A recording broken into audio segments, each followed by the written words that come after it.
In 1985, a group of hikers were making their way down a trail in this big forest in Southern California when one of them looked through the trees off to their side and they saw there was a stream running down parallel to the trail they were on. And in this stream, the hikers saw something that just didn't look right. And so the hikers left the trail and made their way down to the stream, and when they actually saw the thing that stood out to this hiker that was in the stream, they just stopped and stared at it. It would take investigators another 3 years before they would finally understand what the hikers had just found. But before we get into today's story, if you're a fan of the strange, dark, and mysterious delivered in story format, then you've come to the right place because that's all we do, and we upload once a week. So if that's of interest to you, the next time the like button is having a bad day, offer to make them a cup of tea. But make sure you put the milk in before the water and use Splenda instead of sugar. Also, please subscribe to our channel and turn on all notifications so you don't miss any of our weekly uploads. Okay, let's get into today's story.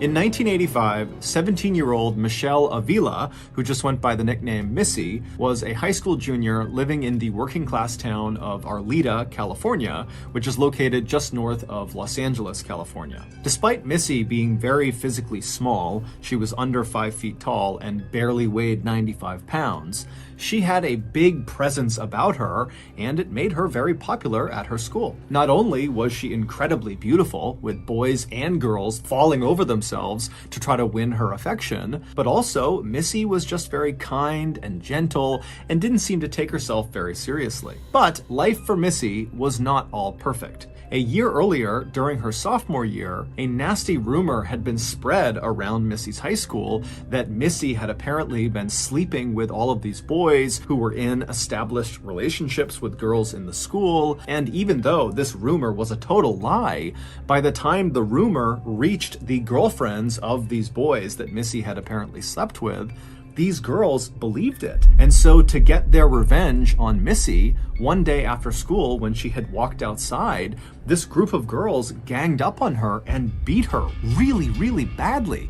In fact, the beating was so severe that when Missy came home, her family immediately pressed charges on the girl that seemed to kind of lead the attack. Her name was Sonia Ballen. But despite Missy and her family immediately filing these charges, the case dragged for months and months and months. But finally, by October 1st, 1985, so at the beginning of Missy's junior year, Missy was within a week of actually going to court and taking the stand and testifying against Sonia. And while Missy was certainly nervous about going to court and testifying, she knew deep down she was making the right decision. On October 1st, so a week before Missy is set to testify, Missy came home from school and she told her mom that she had plans that afternoon to go hang out with her friends. This was fairly routine for Missy, who had a big circle of friends, and so her mother, Irene, told her that was totally fine, but you gotta be home by 6 p.m. Missy agreed, and then just a couple of minutes later, a 17-year-old girl named Laura Doyle, who was very close with Missy,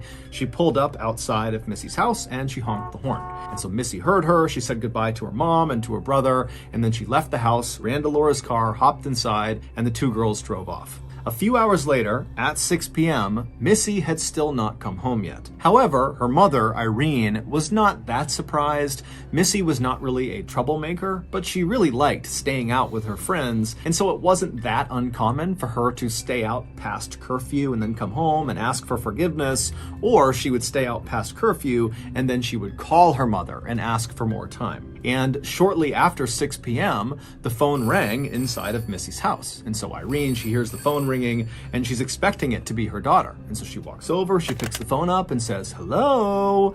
But it's not her daughter. It's another young girl's voice. It's Laura's voice, the girl who had picked Missy up after school to go hang out with friends. And before Irene could ask Laura why she was calling, Laura kind of awkwardly asked Irene, "Hey, is Missy home?" And Irene would say, "Laura, she left with you. Isn't she with you?" "No, she's not here. She's running late. Why? What's going on?" After Irene said this, Laura began to panic, and then she proceeded to tell Irene what happened that afternoon while she was out with with her daughter. She said after she picked Missy up, the two of them just kind of drove around town, which they did all the time, and then at some point they made their way over to Stonehurst Park, where Missy and Laura and a bunch of their friends would often go and hang out. And so they drove over to Stonehurst, they made their way into the parking lot, and as soon as they were in there, Laura began looking around for other cars that she recognized to see if maybe their friends were there. But after looking around, she didn't recognize any of the cars, and so Laura just reflexively began turning the car around to leave the park. But as she was doing that, Missy stopped her and said, "Wait a minute, I know the guys over there, I want to go say hi." And so Laura stopped the car and she looked in the direction that Missy was pointing, and on the far side of the parking lot were these two guys who appeared to be maybe in their late teens, early 20s. Laura did not recognize either of them, and they were standing outside of this blue car, a blue Camaro. Now, Laura was accustomed to Missy just kind of knowing everybody in town because everybody loved Missy and Missy loved everyone. And so this type of situation was not totally uncommon. However, Laura was just not very excited at the prospect of going and hanging out with these two total strangers to her. But she could tell Missy really wanted to, and so she turns to Missy and says, "Okay, go out there, go say hi to them, and I'm gonna park and I'll meet you in a second." And so Missy, she hops out of the car and she begins walking over to these two guys and she's waving to them and they're waving back and smiling at her. And Laura, meanwhile, pulls the car into a parking spot, she throws it in park, and she's about to get out when she notices her gas gauge is below empty. And so she calls out to Missy, who's now halfway to these two guys, and she says, "Hey, I'm gonna go fill my car up with gas and then I'll come back and I'll meet you." And so Missy turns around and she's like, "Okay, bye." And so Laura puts her car back in drive and she pulls out of the lot and she heads into town to get some gas. A few minutes later, when Laura pulled back into the Stonehurst parking lot, she looked in the direction of where the blue Camaro and the two guys were and where Missy was headed, and they're all gone. Missy is nowhere to be seen. Now, this was 1985, so Laura could not just call or text Missy to see where she had gone, and so instead, Laura just sat in the parking lot looking at the vacant spot where the blue car had been, kind of going over in her mind what she should do. And eventually, she told herself that, you know what, Missy was a big girl, she can handle herself,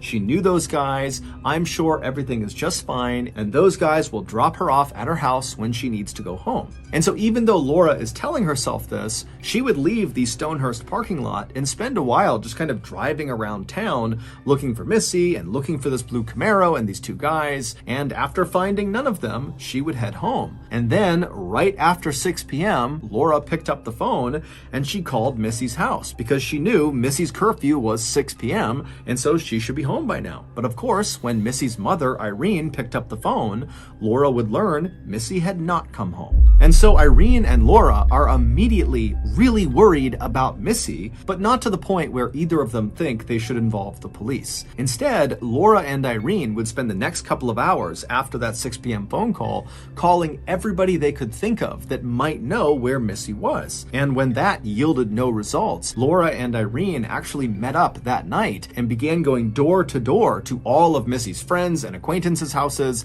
asking the occupants if they knew where Missy was. But by late that night, no one had given them any information about Missy's whereabouts, and so still feeling very concerned about Missy, Laura and Irene decided the best thing to do was just to go back home and go to bed and hope in the morning Missy turned up or someone contacted them with information about where Missy was. But the following morning, Missy had still not turned up and no one had heard from her, and so that morning Irene went to the police and told them what was going on. Immediately, the police honed in on Laura and began going over every single detail of what that blue Camaro was doing, what those two guys looked like, what did Missy say about these two guys? Did she get any information about where they might go or who these guys were? And Laura, she was totally guilt-ridden and emotional about being the last person to see Missy before she has apparently vanished. And she sat there trying to give every bit of information she possibly could about what had happened that day. But unfortunately, she was just too far away from these two guys and their vehicle. She could only give them a sort of basic physical description,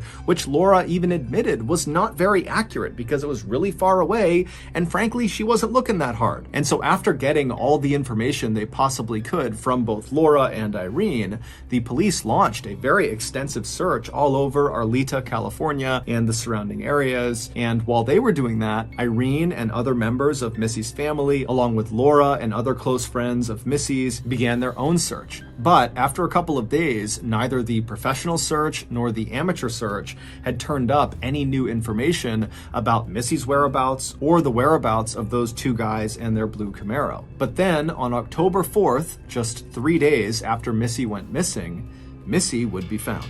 However, it would take investigators another 3 years to finally make sense of what actually happened to her. Based on eyewitness testimony, here is a recreation of what happened to Missy on the day she vanished. On that day, which was Tuesday, October 1st, 1985, Missy came back from school. She told her mother she wanted to go out and hang out with her friends. Her mother told her, okay, be home by 6. And then a couple of minutes later, Laura pulled up outside and honked the horn, and Missy ran outside, hopped in the car, and they drove off. The pair would drive around town for a few minutes before making their way to Stonehurst Park. Now, to understand what happens next, you need some context. Missy had two best friends. One of them was 17-year-old Laura Doyle, who she was with, and the other was another 17-year-old girl named Karen Severson. These three girls had met when they were in grade school, they lived basically on the same street, and they spent virtually every second of every day together. However, a month earlier in September, the trio had had a falling out because a month earlier,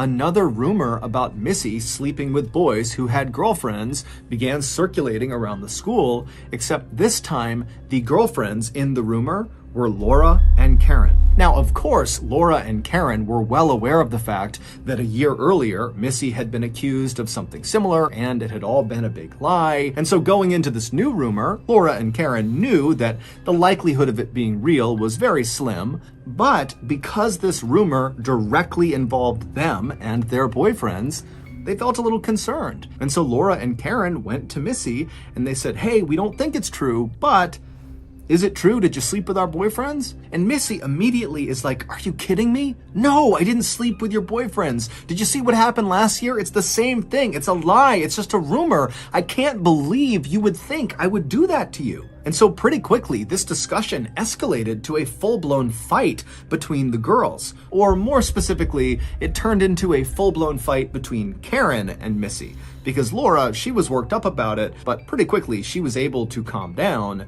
But Karen, she didn't calm down. Because apparently Karen had seen Missy at some point flirting with her boyfriend, and so when this rumor began to circulate, Karen felt like, you know what? It could be true. She might have had sex with my boyfriend. And so eventually, the three girls just stopped fighting. Not because they had reached some sort of compromise, but rather because Missy just tried to turn around and walk away. And when she did, Karen wound up and slapped her across the face. And as soon as that happened, all three girls knew a line had been crossed, and now their decade-long friendship was potentially ruined. Over the next couple of weeks, Missy and Laura were able to come together and patch things up, but Missy and Karen continued to avoid each other. However, the distance between them really wore on both of them, and so finally, on the morning of October 1st, Karen would reach out to Missy and she would apologize. And Missy was really touched by this, and before long, Missy and Karen and Laura had made plans for that afternoon to meet up at Stonehurst Park to have a good day together, just like old times. So that afternoon, Laura picks up Missy from her house,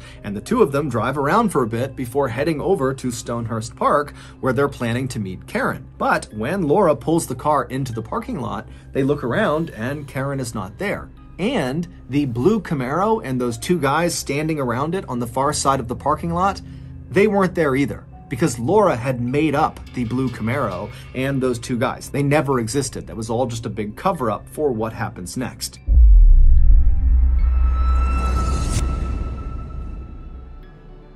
A few years ago, I was told that my anger issues were actually tied to something much bigger. I was depressed. But despite agreeing with this conclusion, it was still really difficult for me to go out and get help. I just felt really uncomfortable at the notion of walking into some doctor's office and telling some stranger about my feelings that I didn't even understand. But with the encouragement of my family and friends, I did seek out a therapist, and honestly, it saved my life. So if you have a lot on your mind right now, but you've put it off because it's too uncomfortable to go out and get help, then today's video sponsor, BetterHelp, is for you. BetterHelp is a highly reviewed online therapy platform, which means you don't ever have to walk into the doctor's office and have some super intense in-person conversation about your feelings. Instead, you can get the help you need from the comfort of your own home. On BetterHelp, all 20,000 plus therapists, without exception, are licensed, trained, experienced, and accredited psychologists, marriage and family therapists, clinical social workers, or licensed professional counselors. They also all have a master's degree or doctorate degree in their field, and they possess at least 3 years and 1,000 hours of hands-on experience. Therapy really does work, and BetterHelp is the most accessible, affordable, and convenient therapy option out there. Visit betterhelp.com/Mr. Ballen. That's better, H-E-L-P, and join the over 2 million people who are taking charge of their mental health with the help of an experienced professional. Special offer for you, get 10% off your first month when you go to betterhelp.com/Mr. Ballen.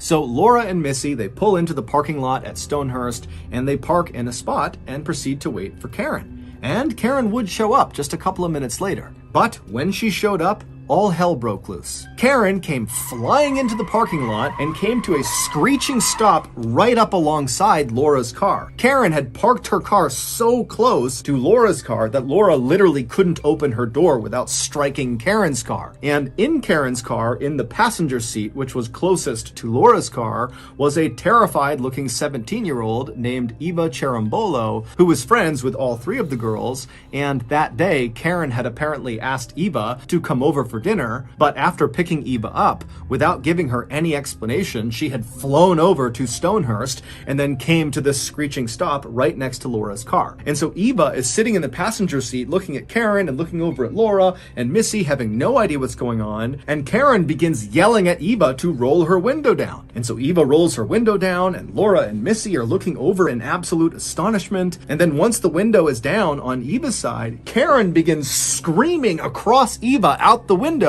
at the car that Laura and Missy are in. And so Laura and Missy exchange totally confused looks, and then Laura rolls her window down, and suddenly Laura and Missy can hear what Karen is yelling. And Karen is hurling the most vile and horrible insults at Laura, not at Missy. It takes Laura a second to realize what Karen is yelling about, but once she realizes that Karen is just ruthlessly insulting her, Laura just turns and begins hurling insults back at Karen. And so the whole time, Laura and Karen are just screaming at each other. Missy and Eva are just sitting in their respective passenger seats, having no clue what's going on. And just as quickly as Karen had arrived and begun screaming at Laura, Karen put her car back in drive and sped right out of the parking lot. And Laura, at this point, is totally incensed and enraged at Karen for some of the things she had said. And so Laura fired up her car, threw it in drive, and before Missy could tell her otherwise, Laura had sped out of the parking lot after Karen. And for the next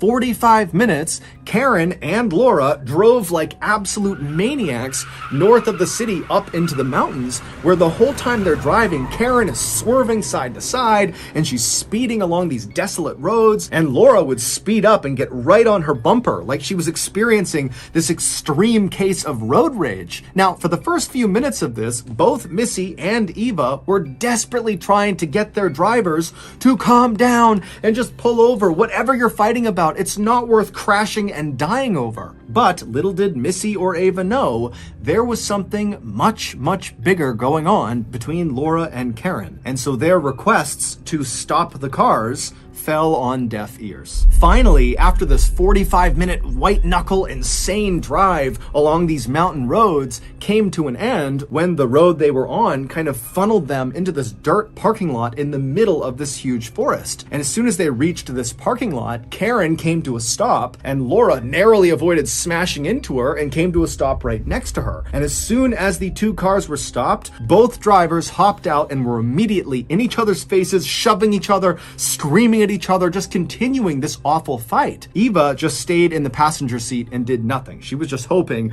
that whatever was going on would eventually end and they could leave. But Missy, she's looking out there at her two best friends who seem like they're about to kill each other. And so Missy decides she's gonna get out and try to separate them. And so she begins to open her car door, and the second she does, both Karen and Laura, who were maybe 5 or 6 feet away from her car door, they both immediately stop fighting. It was like a switch had been thrown, and whatever was going on had come to a complete and total stop.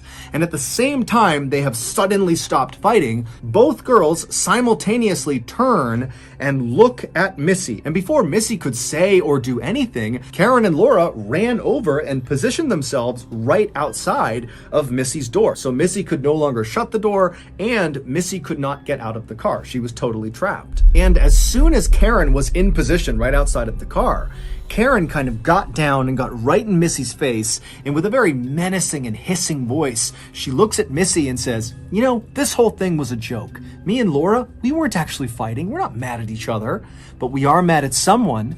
We're mad at you." And then Karen and Laura would reach down and pull Missy out of the car, and they would slam her back up against the side of Laura's car. And then Laura and Karen pressed up against her and began screaming at Missy that she had slept with their boyfriends, and they knew it. And this whole time, Missy is trying to tell them, "No, I didn't. I did not sleep with your boyfriends. I don't know what's going on." But at some point, Karen and Laura were screaming so loudly, and they were right on top of her, that Missy just kind of began to shut down, and she went quiet and kind of tucked herself into a ball. And as soon as this happened, Karen and Laura, they grabbed Missy and they began pushing her away from the car towards a trail that led into the forest. And Missy, she's 4'10", 95 pounds. She's tiny. And Karen was 5'2", over 200 pounds. And Laura was 5'6" inches tall and weighed 135 pounds. And so Missy knew she could not put up a fight. She had no chance against these two. And so Missy just kind of began shuffling her feet, walking towards this trail. And periodically, Karen and Laura would walk up and push her to walk towards this trail. And as this is happening, Eva, who had been sitting in the car the whole time, she finally got out and kind of walked up behind the group, but didn't participate. She just walked along behind them. And so after a couple of minutes, Karen and Laura had managed to push Missy all the way to the actual start of the trail, this narrow trail that left the parking lot. And at that point, Laura walked around Missy, so she was in front of her, and Karen stayed behind Missy. And the two girls ordered Missy to keep following them into the woods. And Missy did not put up a fight. She just put her head down and continued walking along the trail behind Laura, with Karen behind her, periodically pushing her, and then several steps behind Karen was Eva, who just continued to do nothing. After the girls had walked for a little while on this trail and were out of sight of the parking lot, Laura came to an abrupt stop and she turned around to face Missy. And by this point, Missy was genuinely terrified. She was crying, she had her head down, and she was just hoping that her captors were going to let her go. But once they stopped and Missy looked up at Laura, Laura wound up and decked Missy right in the face. And as soon as she hit Missy, Karen immediately jumped in. And before long, Missy was on the ground getting punched and kicked and stomped on by Laura and Karen. And again, Eva just stood there watching, doing nothing. Eventually, Laura and Karen would stop beating Missy. And at that point, Laura would pull out a knife and she would reach down and she would grab Missy's hair and she began hacking it off. Missy was not a vain person,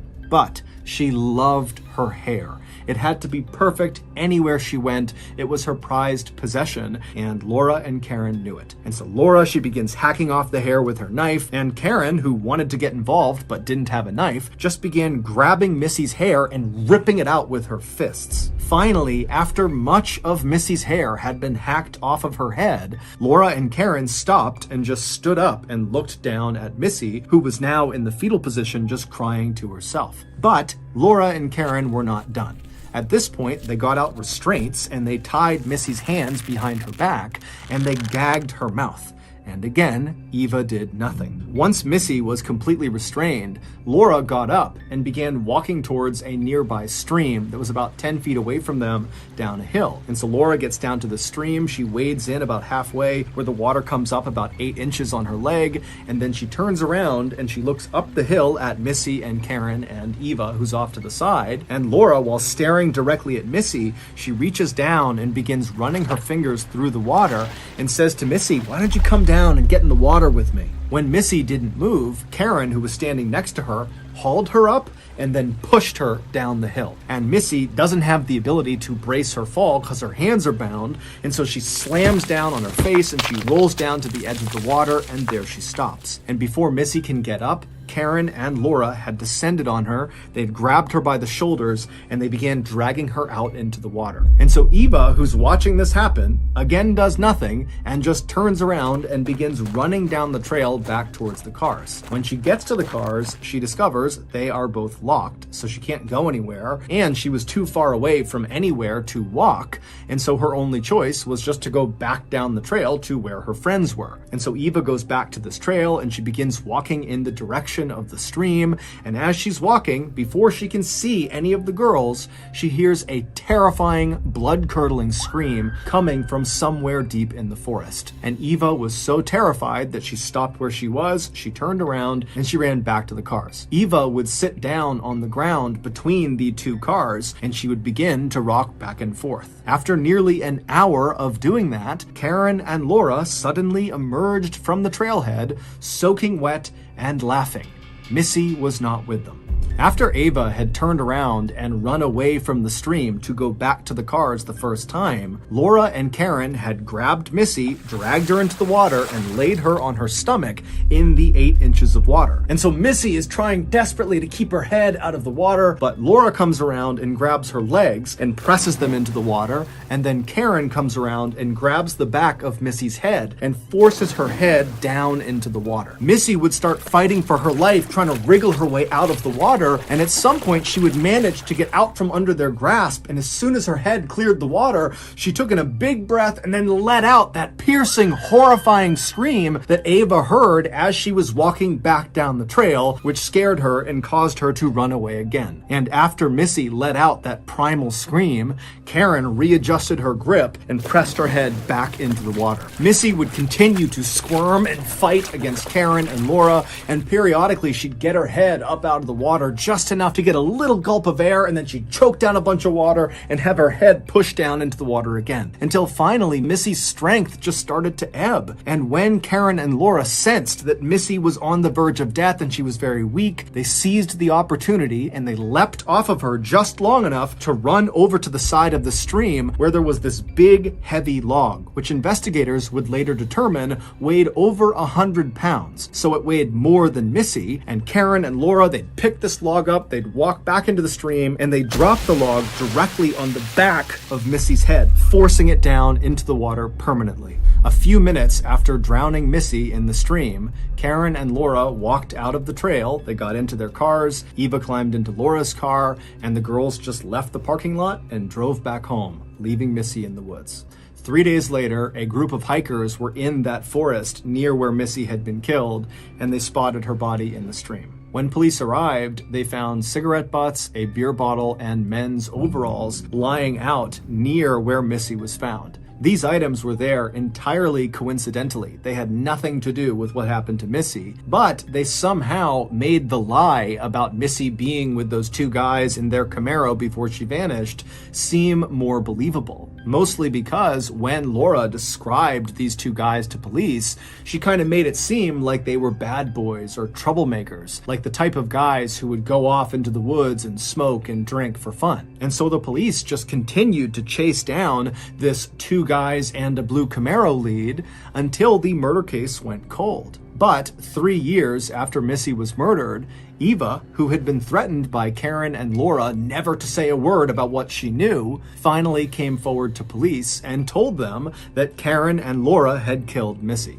When Karen, Laura, and Missy became teenagers, Missy really blossomed into this beautiful young woman who everybody seemed to adore. Meanwhile, Laura and Karen had the opposite experience. They felt awkward in their bodies and felt like no one really liked them. And so in time, they became very jealous of Missy, and that jealousy turned into resentment, and that resentment turned into hatred. And so in 1984, it was Karen and Laura who started that rumor about Missy sleeping with all these boys who had girlfriends. And that lie would get Missy attacked and beat up really badly. But that wasn't enough for Karen and Laura. They felt like Missy deserved worse. And so the following year, in September of 1985, Laura and Karen decided to kill Missy.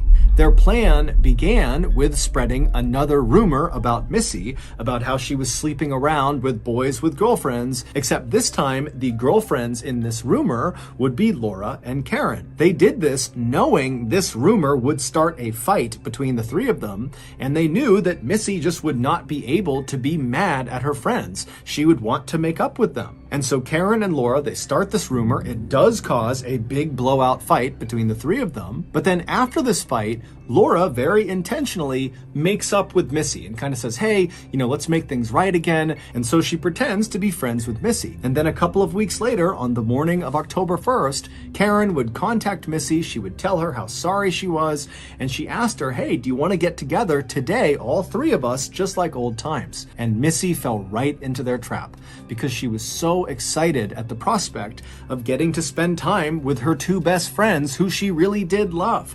And so she quickly agreed to meet up with them. And so Laura and Missy, they arrive in the parking lot of Stonehurst Park, and then Karen comes flying in, and there's this huge fight, and there's this 45-minute drive up into the mountains where they reach this parking lot, and Karen and Laura are fighting with each other, and Missy has no idea what's going on, and then all of a sudden, the fighting stops. Because the fighting wasn't real. It was all rehearsed. Laura and Karen had done that in order to throw Missy off guard and to get her up into this forest up in the mountains where they could kill her. It's unclear why Laura and Karen brought Eva along, but most likely she was brought along as a decoy as well. After Missy's body was found and the police were on this mad hunt to find these two guys and the blue Camaro, Karen actually moved in to Missy's family's home. She told them she just wanted to offer support during this really difficult time, but in reality, she just wanted to keep close tabs on the investigation, and any chance she got, she wanted to make sure she threw police and Missy's family off of her and Laura's trail. And so for months, Karen slept in Missy's bed. She ate at the same dinner table where Missy would eat with Missy's family,